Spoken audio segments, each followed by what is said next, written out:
მოგესალმებით. დღეს ვისაუბრებთ ერთ-ერთ ყველაზე მნიშვნელოვან თემაზე, როგორ ვაქციოთ ბავშვებთან ხშირად დამღლელი და უშედეგო საუბრები, ნამდვილი კავშირის და გაგების მომენტებად. ამაში დაგვეხმარება ადელ ფაბერისა და ელეინ მაზლიშის საოცარი წიგნი. მზად ხართ? მოდით ჩაუღრმავდეთ. აი, გულწრფელად მითხარით, ხომ გქონიათ ეს შეგრძნება. როცა ცდილობთ რაღაც აუხსნათ თქვენ შვილს, ის კი თითქოს საერთოდ არ გისმენთ. ეს უსასრულო იმედგაცრუება. ხომ იცით, ხშირად სერიოზულ კონფლიქტშიც გადადის. და იცით რა არის ყველაზე საინტერესო? რა მოხდება თუ ვიტყვით, რომ პრობლემა ბავშვში კი არა, ჩვენს მიდგომაშია? და აი, სწორედ აქ არის მთელი ამ წიგნის გული. მთავარი იდეა ძალიან მარტივია. ბავშვის ქცევა პირდაპირ უკავშირდება იმას თუ როგორ გზნობს თავს. როცა ბავშვმა იცის, რომ მისი გზნობები ესმით და პატივს სცემენ, მისი ქცევაც თავისით ბუნებრივად უმჯობესდება. ესე იგი, ჩვენ კი არ ვცდილობთ ქცევის გაკონტროლებას, არამედ ვცდილობთ გზნობების გაგებას. წარმოიდგინეთ, რა დიდი ცვლილებაა. ოკეი, მაშასე დავიწყოთ პირველი და ალბათ ყველაზე მთავარი გასაღებით. ეს არის ბავშვის გზნობების სრულად მიღება და აღიარება. უბრალოდ შეხედეთ ამ შედარებას, რა საოცარი კონტრასტია. მარცხნივ გვაქვს ის, რასაც ხშირად დაუფიქრებლად ვამბობთ. ჩვენ ვეუბნებით ბავშვს, რომ ის, რასაც გრძნობს, არასწორია. ეს მასში ბრალს და უნდობლობას იწვევს, ხომ ასეა? აი, მარჯვნივ კი სრულიად სხვა ამბავია. აქ ჩვენ ვამბობთ, მე ვხედავ შენს ტკივილს, შენს წყენას, შენი გრძნობა ნამდვილია და სწორედ აი ამ დროს იბადება ნამდვილი ნდობა. კარგი, მაგრამ პრაქტიკაში როგორ ხდება ეს? ძალიან მარტივად. აი, 4 კონკრეტული ნაბიჯი. პირველი, უბრალოდ მოусმენეთ. მთელი თქვენი ყურადღებით. მეორე, მარტივი რეპლიკებით, როგორიცა ან გასაგებია, აჩვენეთ, რომ უსმენთ. მესამე, დაარქვით ემოციას თავისი სახელი. და მეოთხე, ეს ჩემი ფავორიტია, აუსრულეთ სურვილი ფანტაზიაში. ეს გენიალურია, რადგან მაშინაც კი როცა რაღაცაზე უარს ეუბნებით, თქვენ მაინც აჩვენებთ, რომ მის მხარეს ხართ და მისი სურვილი გესმით. ახლა კი გადავიდეთ შემდეგ ეტაპზე. ვნახოთ, როგორ შევცვალოთ ბრძანებები და გაუთავებელი კამათი ნამდვილი თანამშრომლობით. აქაც შეხედეთ, თითქოს ორი სხვადასხვა სამყაროა. ერთი მხრივ გვაქვს ბრძანებები, ბრალდებები, ლაქციები. ეს ყველაფერი ბავშვს ავტომატურად თავდაცვაზე გადააწყობს. ის უბრალოდ წინააღმდეგობას გვიწევს. მეორე მხრივ კი გვაქვს მიდგომა, რომელიც მას კი არ ადანაშაულებს, არამედ პრობლემის გადაჭრაში რთავს.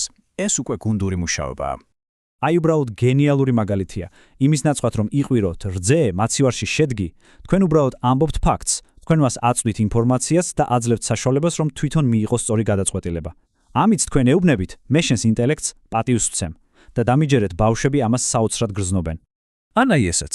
რატო უნდა წავიკითხოთ გრძელი ლექცია იმაზე, რომ უკვე ძილის დროა, როცა ხშირად ერთი სიტყვაც საკმარისია. ეს არის მოკლე, მარტივი და რაც მთავარია, ნეიტრალური შეხსენება. აქ არ არის არც ბრაზი, არც გაღიზიანება.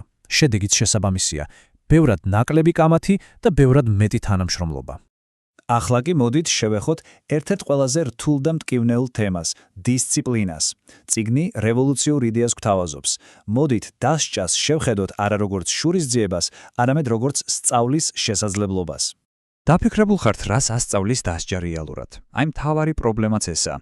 როცა ბავშვს ვსჯით, მისი ყურადღება თავისი საქციელიდან ჩვენზე გადმოდის, იმაზე თუ როგორი ბოროტი და უსამართლო ვართ.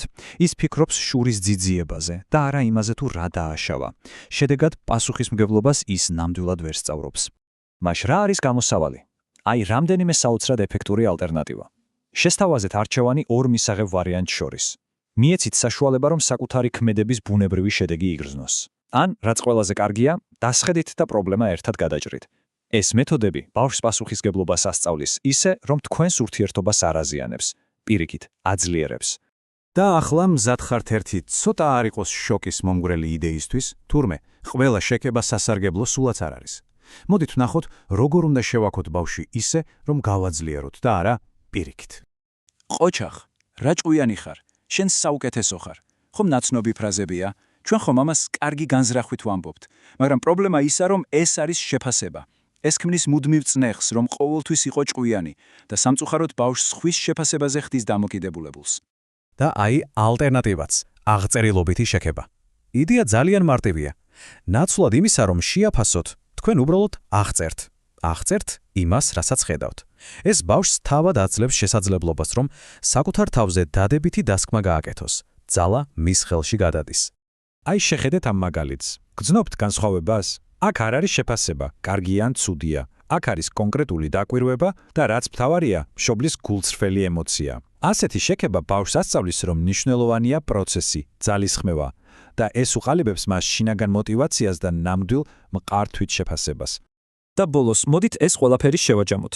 უნდა გვახსოვდეს, რომ ამ ყველაფრის მიზანი არ არის უბრალოდ ბავშვის მართვის ტექნიკების სწავლა. არა, მიზანი ბევრად უფრო დიდია. იცით რა არის გრძელვადიანი სარგებელი? ჩვენ ვზრდით ადამიანებს, რომლებსაც ესმით საკუთარი და სხვისი ემოციები, რომლებსაც შეუძლიათ კრიტიკულად დაზროგნება და პატივს სცემენ საზღვრებს. და რაც ყველაზე მთავარია, ჩვენ ვაშენებთ მათთან ისეთ ურთიერთობას, რომელიც მთელი ცხოვრება გაგრძელდება. ურთიერთობას, რომელიც ნდობაზეა დაფუძნებული. და ბოლოს მინდა დაგისვათ კითხვა, რომელიც ფიქრობ ამ წიგნის მთელ არსს გამოხატავს. დავუსვით ეს კითხვა საკუთარ თავს. რა არის ჩემთვის უფრო მნიშვნელოვანი? წუთიერი მორჩილება თუ ჩემს შვილთან ძლიერი, სიყვარულზე დაფუძნებული ხანგრძლივი ურთიერთობა? პასუხი, რა თქმა უნდა, თითოეულ ჩვენგანზეა.